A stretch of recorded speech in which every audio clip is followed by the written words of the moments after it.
You do a lot of your work using very traditional Japanese techniques. Where did you learn these and why do you like using them? I use Japanese washi paper, which is a kind of handmade paper. I suppose it was the first kind of technique that I learned, apart from drawing, obviously, a kind of an artistic technique that I learned from my mother and my grandmother, who are Japanese. Working with paper was something that seemed very sort of, I don't know, quite organic and natural to me as a person. I do really think it's part of my identity as well. Really, I sort of learnt it as I went along, really. I was never really taught how to do, like, cut paper artworks. I presume you were sort of learning by doing, really, rather than being told what to do. What sort of age were you?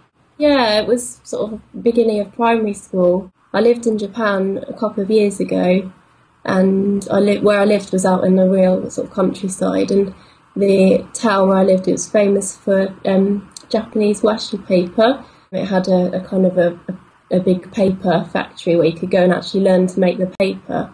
And I went there and sort of learnt the technique and the different ways they dyed and like created the textures of the paper. And I just got loads of paper when I was there because I found it so inspiring. A lot of the illustrations I was doing at the time were kind of more digital. I just experimented with doing line drawings and then cutting paper and sticking them on and arranging them together, and then it sort of just happened, really. It was quite natural, and then as soon as I found that style, I thought, wow, this is really me, it's really suited to what I do, and I felt really confident with it as well. So in terms of creating illustrations of Satoshi Date, do you think it's maybe a Japanese sensibility that you were drawn to in particular with his designs? I think so, yeah. I think there's definitely a kind of sense of Japanese style, like traditional crafts in Japan where they kind of tie-dye and hand-dye fabrics.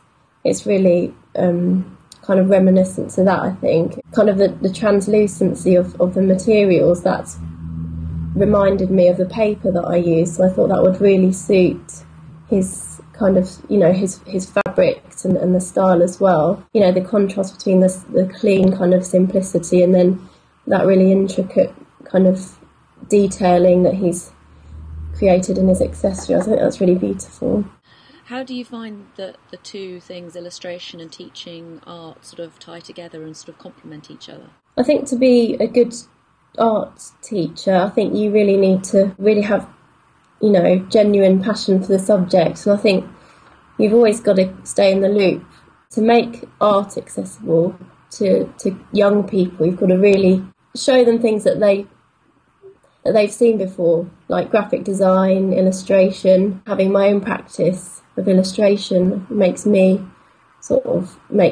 me ticking and keeps me coming up with new ideas and then putting that into lessons or, showing them work. Or I think it's really, the two go hand in hand. I think I couldn't ever imagine not illustrating. It's something I'm really passionate about, and I think for them to know that there's creative careers as well, and they can aspire to doing that later on, I think that's a really sort of fantastic way to connect. What is it particularly about fashion illustration that you enjoy? Fashion is so interesting, I think, because it's all about dressing up and masquerade and your identity, I think, as a woman. My sort of interest in fashion illustration really stems through that kind of being interested in dressing up. The pictures of girls I draw and create, I think of them as kind of different personalities, how that would sort of portray through their clothes or their pose. Or with fashion illustration, there's those elements of fantasy that you can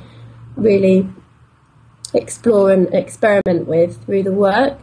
There's more scope for experimenting with the way that you portray fashion. It doesn't have to just be one certain way, with the technique or the materials. What do you think the role of fashion illustration can have in terms of promoting ideas about ethical fashion? Like, we want things instantly, and we want clothes, and we want everything. We want it now, and we want it as cheap as possible, and it's become very much sort of take and not giving anything back and not really thinking about where the clothes come from. You can really make it exciting and make fashion really attractive to a lot of people and make a lot of people sort of look twice, I think, because it's, so different to just the everyday photography. I think it would be a really sort of positive starting point to sort of draw people in